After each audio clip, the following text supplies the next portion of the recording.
Hi all, this is Soft and Spicy. Thanks for clicking on my video. And if you're here, you probably found me through my video about Olandria receiving support from the people that you would least expect to.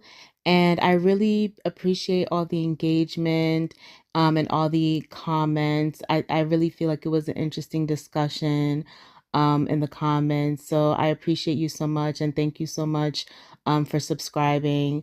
Um, and so yeah, so this channel I plan for it to be like a pop culture commentary. I don't plan for it to be like a Nicolandria Central, even though I am Team Nicolandria, and you might have seen that I've done a lot of content on them over the past month, and it's just that they've kind of like dominated the past few months, but there are other things that I would like to talk about. Um, and also everything with Olandria, like now moving forward, seems to be going pretty smooth. I feel like crossing my fingers. I feel like all the hate and the drama is kind of in the rear view mirror at this point. Like even Sierra, I feel like that shit is stale right now. Like honestly, Sierra is like a non-factor, and I know like she stirred up a little bit of drama coming, going to that party, but like, I mean, do people really care? I mean, I don't really care. I feel like now things are going smooth for them. They're booked and busy, so it's like all we're doing is just like enjoying the content at this point, enjoying all their brand deals, enjoying all their podcasts at this point. I mean, I do have thoughts about Sierra. But I feel like so many people have already dropped their commentary on Sierra, and I kind of agree with them. Like, even though I do have thoughts about her and her motivations, like, I feel like I do agree that we should probably stop talking about her just because she wants the attention. I don't think that girl wants Nick back. I don't think she cares about Nick. She's not moving in a normal way that a heartbroken person that wants their man back would move, like, and her man is stretching it. They were more like a fuck buddy situationship. So if anyone wants to hear my detailed thoughts, just let me know. And obviously in the future, if something major happens with Nicolandria, I'll do commentary on that as well. But yeah, it seems like it's kind of like smooth sailing for the foreseeable future. So I'm happy for them. Okay, so today I want to talk about the Netflix documentary The Perfect Neighbor. And then when I started watching it, I remembered I didn't actually know it was about the Ajika Owens unaliving. But when I started watching it, I actually remembered it from the story being viral. It was viral either like last year or 2 years ago. So yeah, it's definitely a heartbreaking story of 35-year-old Ajika Owens who was unalived by her neighbor, 58-year-old Susan Lorincz. And Ajika had four children, Isaac, who was 12 at the time, followed by Israel, Izzy, who was 9 at the time. And then she had a daughter who was like 8 or 7. And then she had a youngest son, Titus, and he was like 3 years old. So this basically follows the tragedy and what led up to the tragedy, and it's documented by um what's it called? Cop cam footage.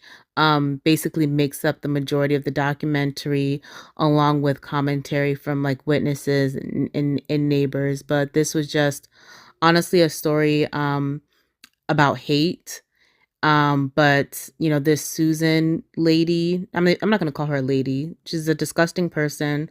The Susan person, she was just filled with hate, and she was just trying to come up with excuses to bother this family. That's really all it was about. She saw a happy black family living across the street, and she made up any excuse to bother them.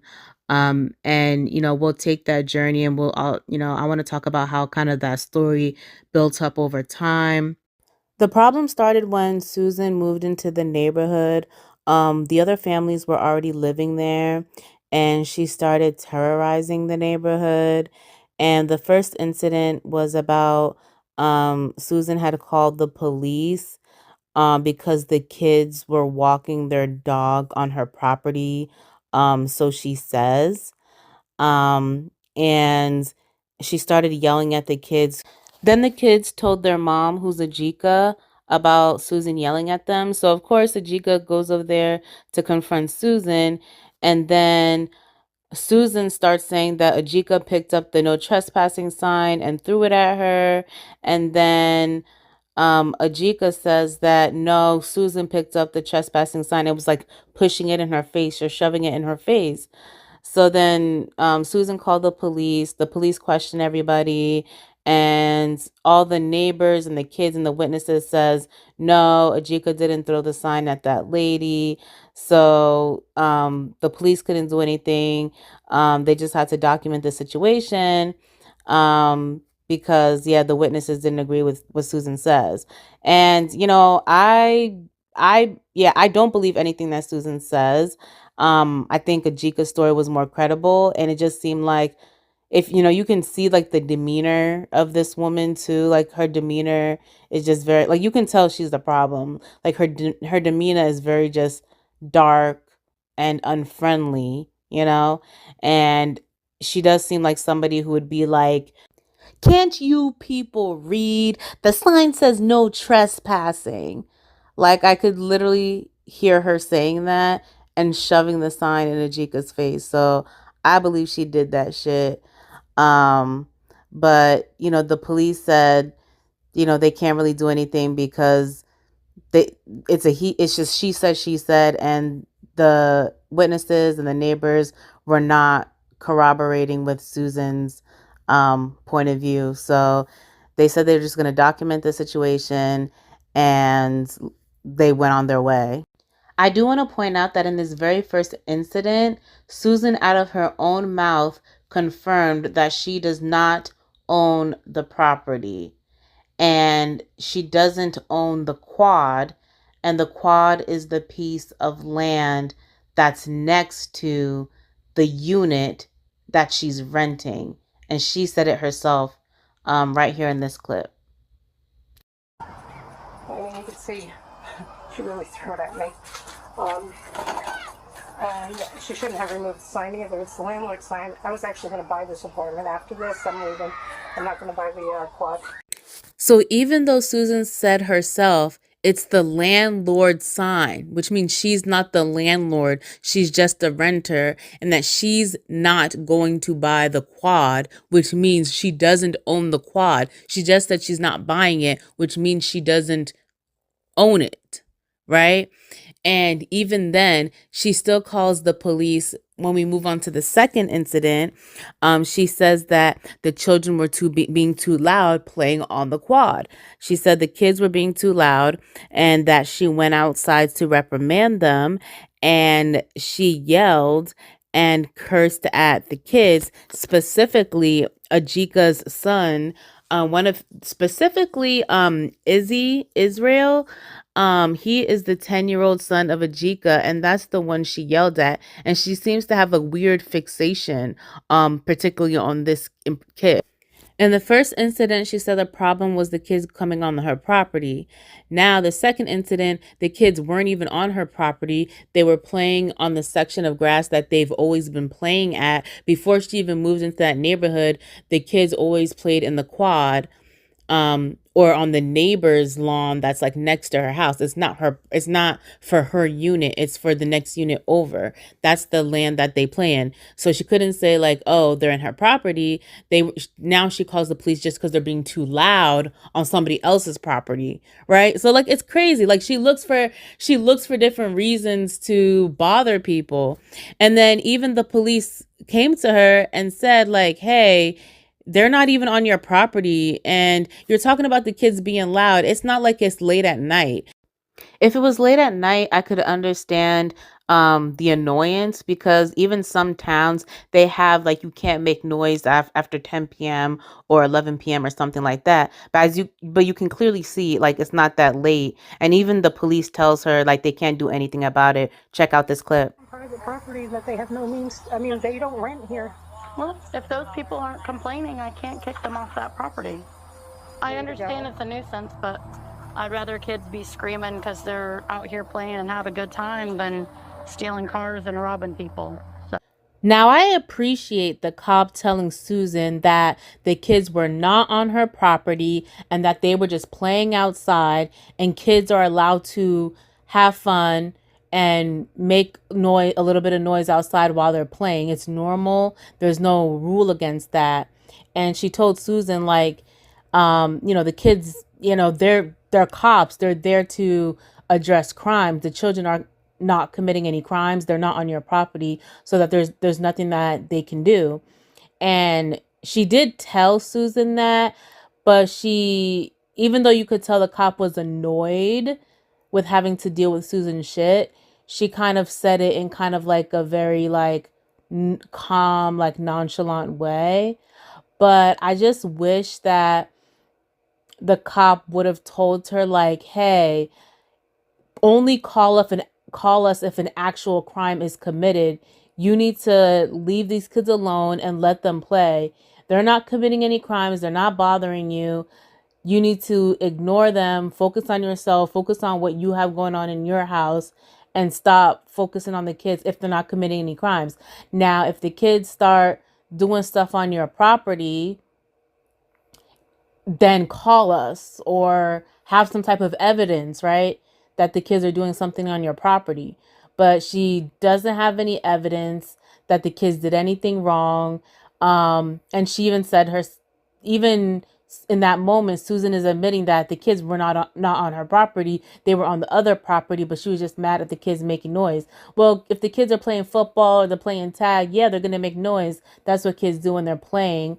And, we could even hear like the kids in the video, and it didn't sound like excessive noise, but either way, kids playing on someone else's property is not of her concern. And I wish that the cops would have kind of more verbalized it in that way. So the way the story goes, it just keeps continuing. But the funny thing is that the neighbors, they show in the documentary that the neighbors are saying that she's the one that actually makes the most noise, and that she's the one that initiates conflicts with the kids, curses them out, videotapes them or takes pictures of them while they're playing. um and it's like, why doesn't the police like reprimand her for harassing minors? Um, and you'll see as this goes on that the cops kind of coddle her. Um, but the other neighbors, you hear like the other neighbors' voices in the documentary. They said that she's called the kids the N-word, that she's called them slaves, and that anytime somebody walks near her car, like she parks her car like on the sidewalk. Like they don't really have a sidewalks, but where a sidewalk should be. And whenever the kids like walk past her car, then she'll set off the alarm on her car herself to make it seem like the kids were messing around with the car when they weren't. Like, because her car is parked on the side of the street. So anybody walking up and down the street is going to walk past her car. But she uses it to try to make the kids look bad, when she's the one that's shown signs of criminal behavior even before the unaliving of Ajikeowens. The documentary shows that the police was actually called on Susan, and not because of the black family or any other family on that street. Apparently, Susan was on property that she wasn't supposed to be on. The irony. So she went past this gate. It was private property, and there's like a big, no trespassing gate. and somehow she was able to get on the other side of the gate. And I guess when it was time for the gate to be closed, she was already inside the gate, and the person had closed the gate. And then she, instead of like calling the phone number that's like on the gate, like if you need help, if you need to, if you get locked in there, there's a number there that she could have called. But instead of doing that, instead of doing the right thing, she did the criminal thing, was to take her car and ram it into the gate. What would that be considered? Like destruction of property, right? Of that man's gate. And the guy actually wanted to press charges on her. And then when the police comes to her to confront her about damaging that man's gate and being on his property, all she wants to do is deflect and make excuses and avoid what the cop is telling her. So, like, she doesn't really care about the law. Like, she doesn't really care about property rights because she was able to violate the other man's property rights, being on his property and damaging his gate. But then she wants to use the property excuse or the law excuse to come after the kids. She doesn't even respect the law, because look at how she's talking to the police officer. Very rude. To you. Having these rights in mind, do you wish to talk to me now? No. What? No. No? Okay. So, since you don't want to talk to me, what I'll have to do is I'll go and find the truck driver that saw you there and do a photo lineup, and then when he identifies you, the person's going to want to press charges, so I'll come back here and have to. I've already asked you. You told me you didn't want to talk to me. Anything else you say, I wouldn't be able to use at all. So I'm not gonna go forward with this. If you don't want to talk to me, that's fine. That's your choice. I didn't realize what it was. I'm sorry. You've already you realized what it was because you pretty much started saying it beforehand, and now you've said that you don't. I'm not gonna do that. Okay. Good. It's taking medication. That's why I didn't know. Like, ma'am, he's asking you a direct question about that man's gate and how it got damaged, because that man wants to press charges on you. Nobody asked you about your history or your excuses. Like, and this is something you're going to see throughout the documentary. Like, someone will ask her a direct question. Usually the police will ask her a direct question to address something. She doesn't like address something. She likes to play the victim and bring up shit that's irrelevant to what they're asking about and making about her, how she feels, her feelings. I'm scared. I thought this, I thought that. Like, nobody's asking you all that. Like, we're asking about your actions. Like, she doesn't want to talk about her actions. All she does is deflect and avoid and make excuses that have nothing to do with the topic at hand. So yeah, you can see that she's like a very, she's just like a very, like, she's not a genuine person. She doesn't have any self-awareness. She wants to look at life like everybody's doing something to her, and she doesn't do anything to nobody else, when it's very clear that she aggravates and annoys and is a nuisance to other people. Like, she causes harm in other people's lives, but then she turns it around to make it seem like they're causing her harm. Now, before we get into how she unalived Ajikeowens, there's one more incident that happened that shows how Susan is a lying bitch. She called the police on the kids again and told the police that the kids were messing with her car and that they were trying to pick up a dog and put it in her car. A little child who posed for me because he thought he was being so bloody cute. That little child. He was the one that put the dog in? He was trying to. What kind of dog was it? Just a little small dog. Okay. Does this look like a small dog to you?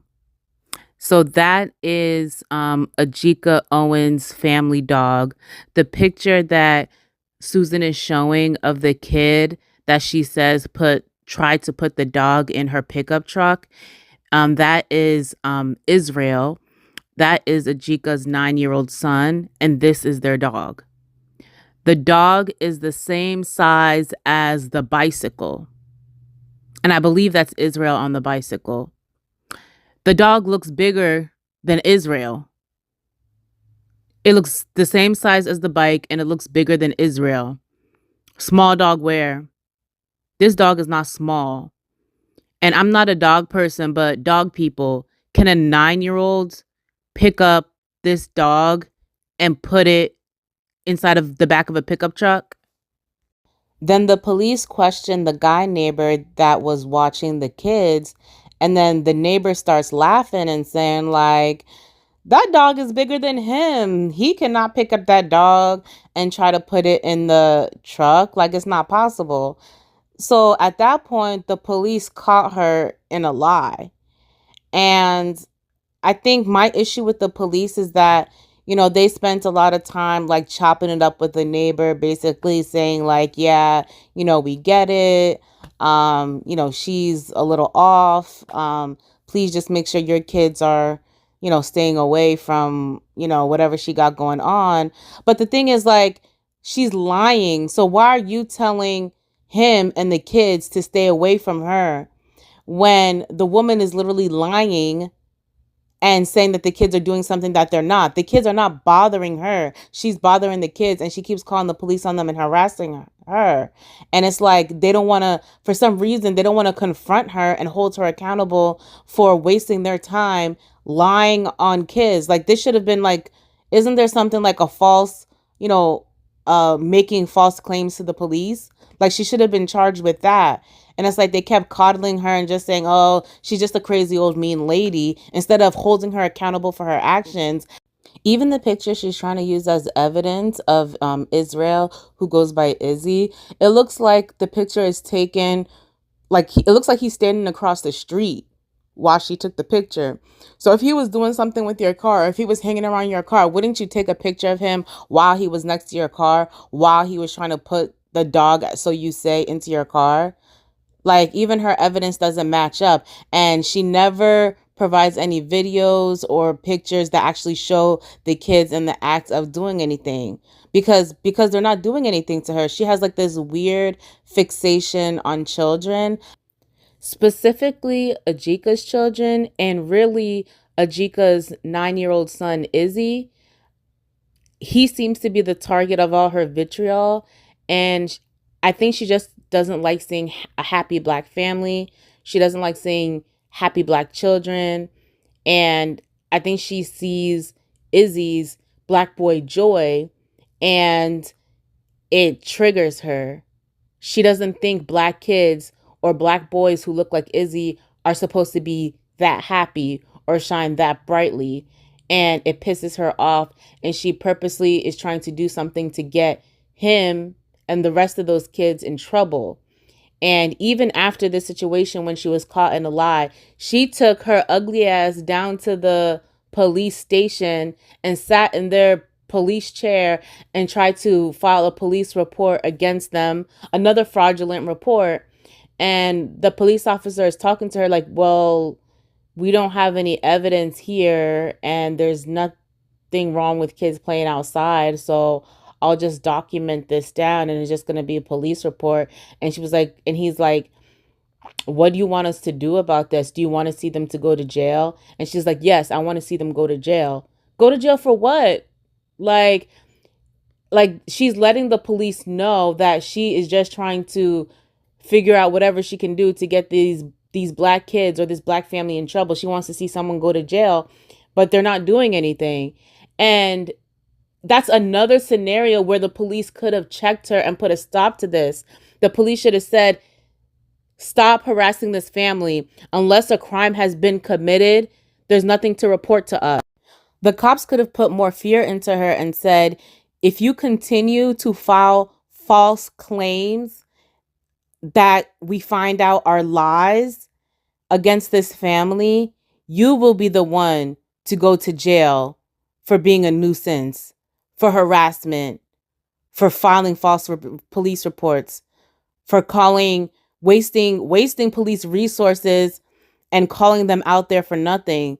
Like they could have been way more strict with her, and they just handled her with baby hands, and they let this to continue and continue. In my opinion, the police could have done more to de escalate the situation and deter Susan from continuing to make false claims against this family. Because I think the police just saying, like, oh, we don't see any information, there's not enough information, there's not enough evidence. It doesn't look like there's any crime being committed. By them just saying that, that's not really, it's not really processing with her that she needs to stop. In her twisted, tiny, little, minuscule mind, she's thinking, okay, the cops are telling me they don't have enough information or evidence. Let me do something to give them evidence to put these black kids in jail or put the parents in jail. Like, let me give them something to show that they are committing crimes against me. She's not taking that, okay, let me just leave them alone and mind my business. So, and I think that is what escalated the situation into the unaliving of Ajikeowens. So let's get into that now.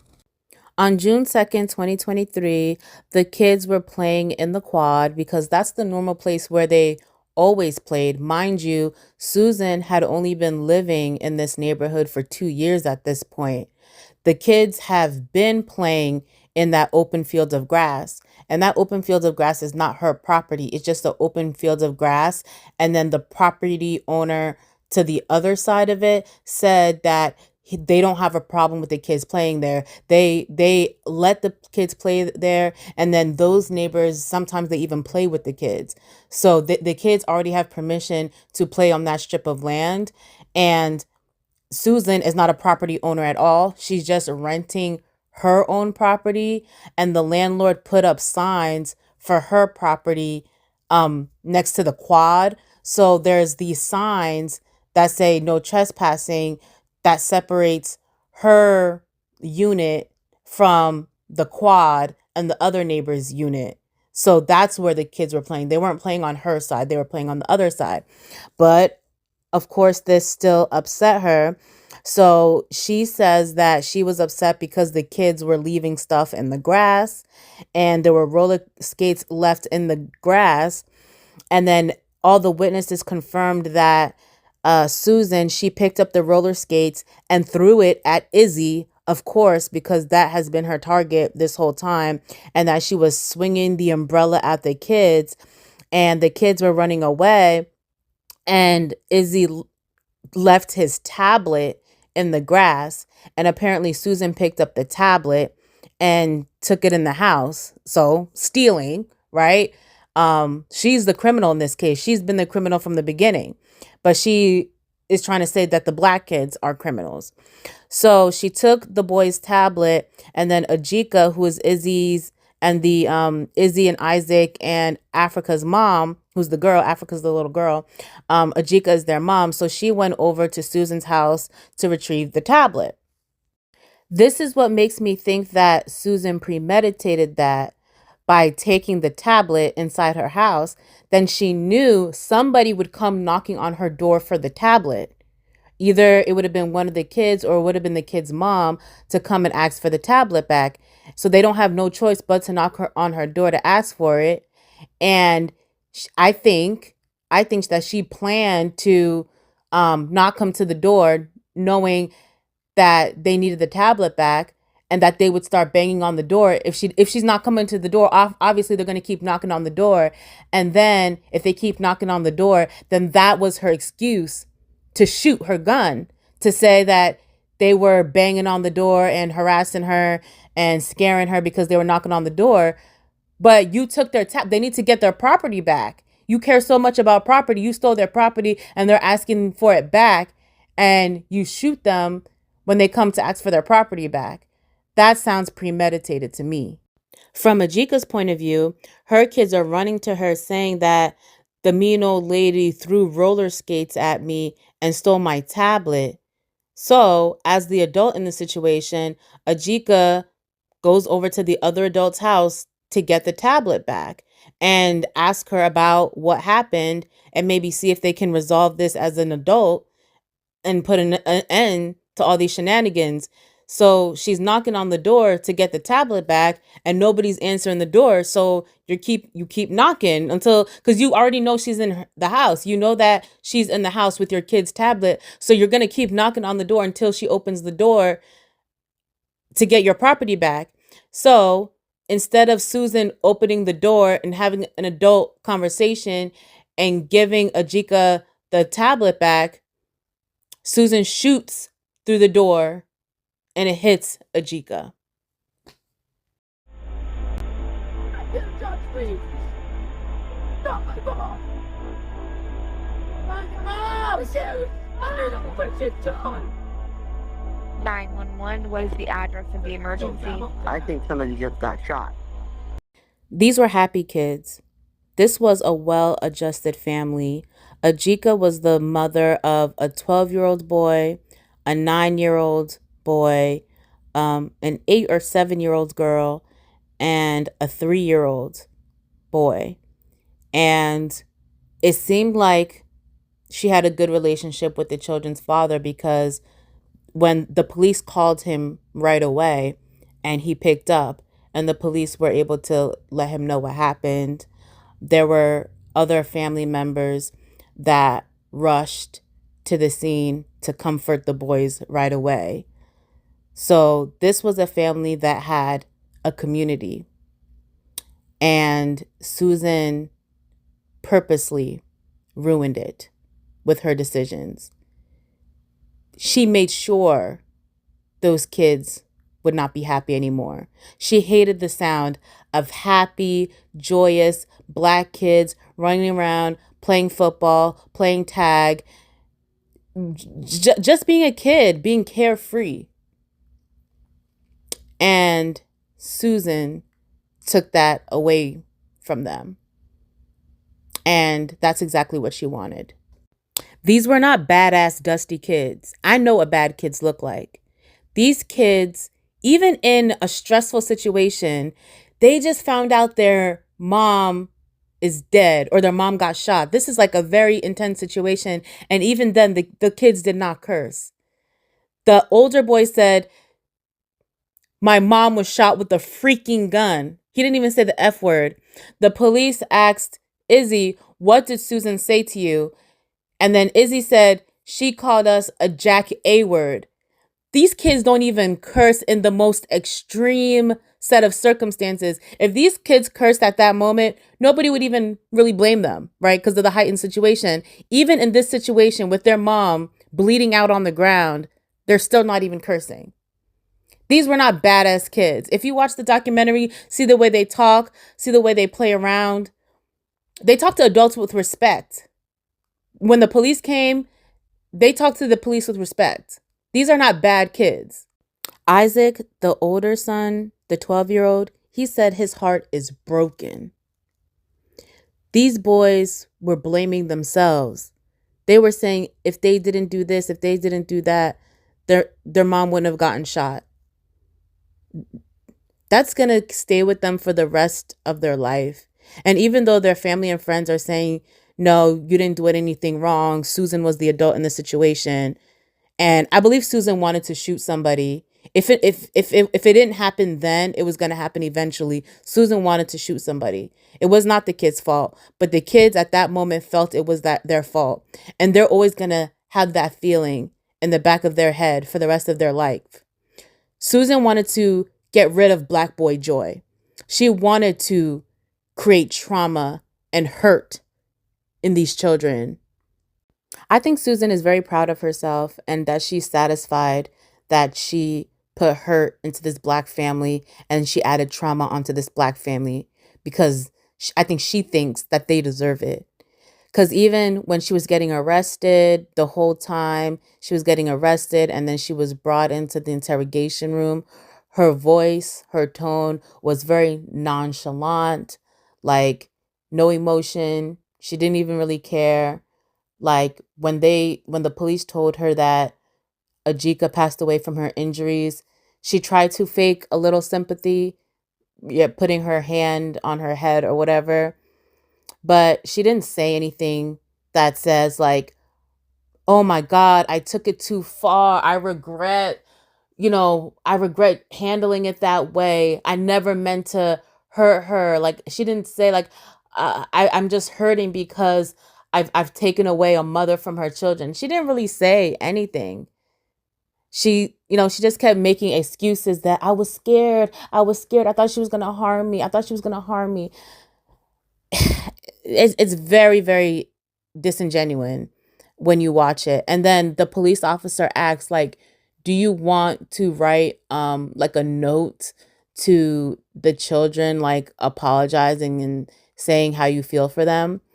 And she wrote a note saying that I thought your mom was going to kill me. That's what she wrote in the note to grieving children, to a 12-year-old and a 9-year-old and an 8-year-old.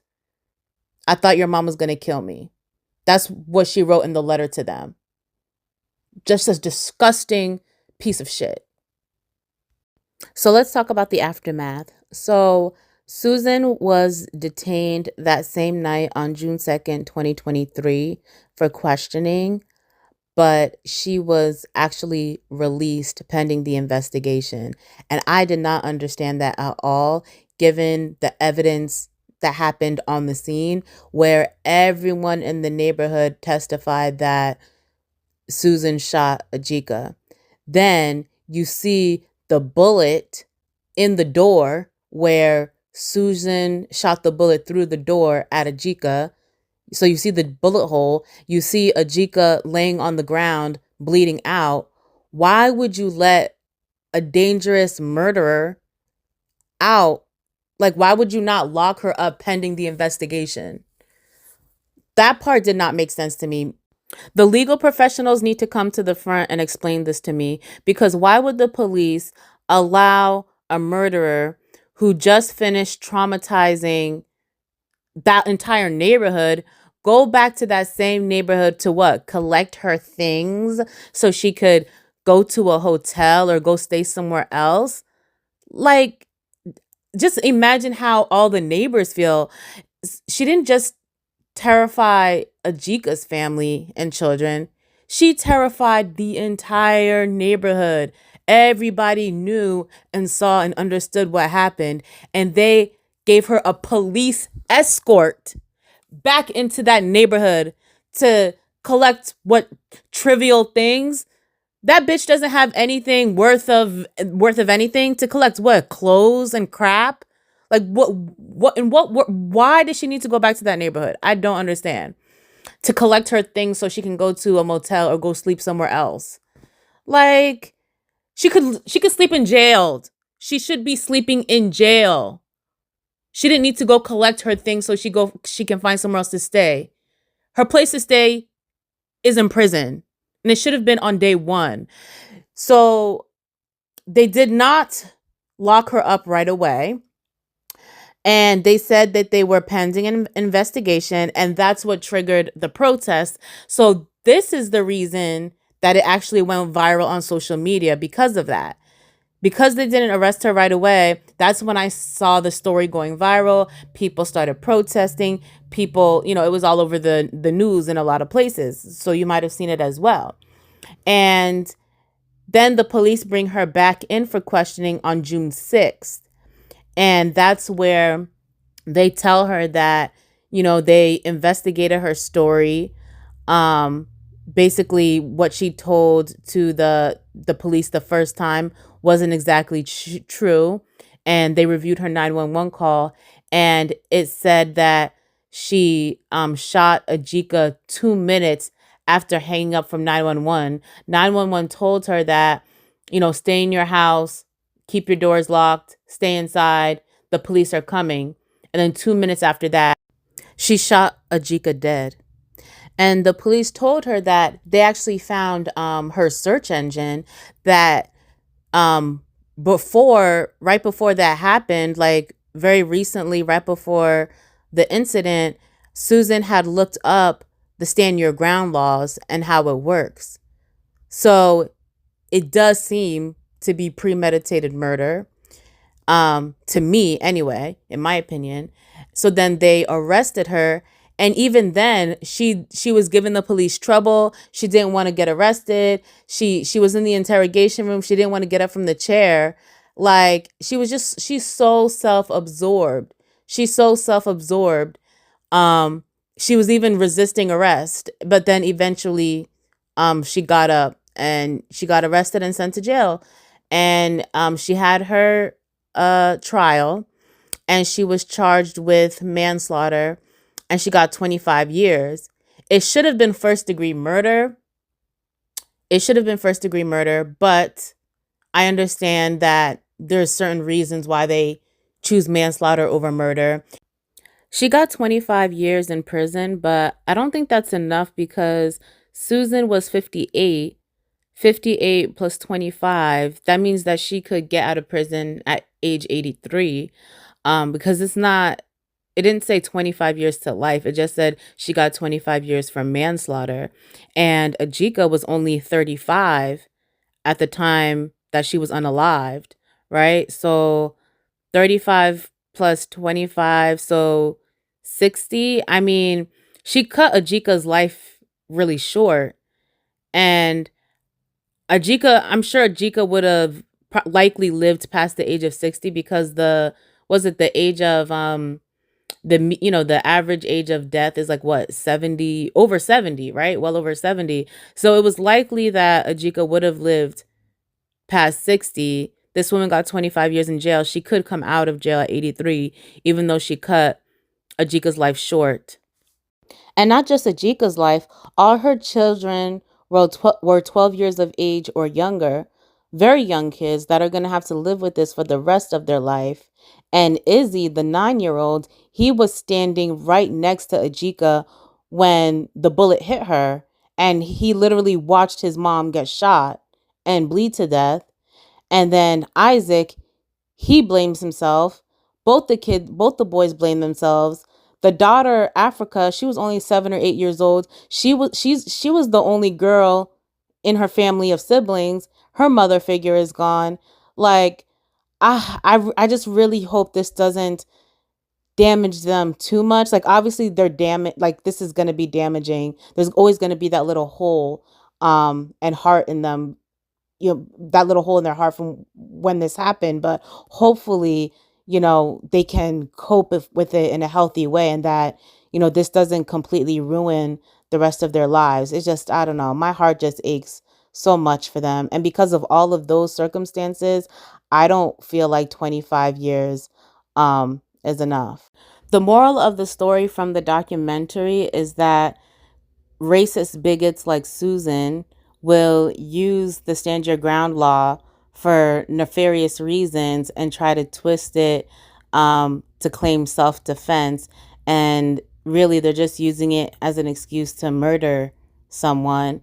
But then they might get locked up for manslaughter instead, when it really should be murder. So I think that's the message that they were trying to get, that, anyone who has something against somebody could try to manipulate the system, and with the stand your ground law, and that the stand your ground law is unfair, and that it is unfairly used against Black people specifically. Let's just call it out. Like, and they did call it out at the end of the documentary. They specifically said that in many times the stand your ground law is specifically used against Black people. So it's like, wow, like, and that just makes me think historically about like the Black codes. It just sounds like the stand your ground law is just like a remnant of the Black codes back in the day, the slave codes back in the day, which were laws that were specifically put in place to have an excuse to arrest Black people and lock them up so that they could be slaves again in prison. And the stand your ground law is just an excuse to execute Black people for very, very minor things. And my personal takeaway from it is, this is exactly why I don't talk to people. This is why I don't get into arguments and disagree with people, because any little disagreement or argument, or even road rage, this is why I don't have road rage anymore. Any little disagreement could end your life, because everybody has a gun and everybody is quick to pull out a gun when they don't like somebody or they disagree with somebody. And look at the current administration we're in. It's gonna embolden those people who think that way. It's just going to embolden them because of the protection of the Second Amendment rights. But y'all are not even using the Second Amendment right in the correct way. It was supposed to be to protect yourself, not to hold power over people, not to bring it into an argument with other people because you want to have the upper hand because you have a gun. See, this is why I avoid conflict with people in general, because people are crazy. You don't know who has a gun, especially where I live. Pretty much everyone has a gun where I live. So it's like any little petty disagreement or argument could end my life as a Black woman. And that's what I took away from it. So my suspicions were, and how I felt about the whole situation and the stand your ground law and the way people love guns in this country. It kind of just reinforces the things that I've already felt about the way people use guns in this country. But those are my thoughts on this. Let me know if you like the video. Leave your comments. Let me know what you think about this. And I'll talk to you in the next one. Thanks for listening.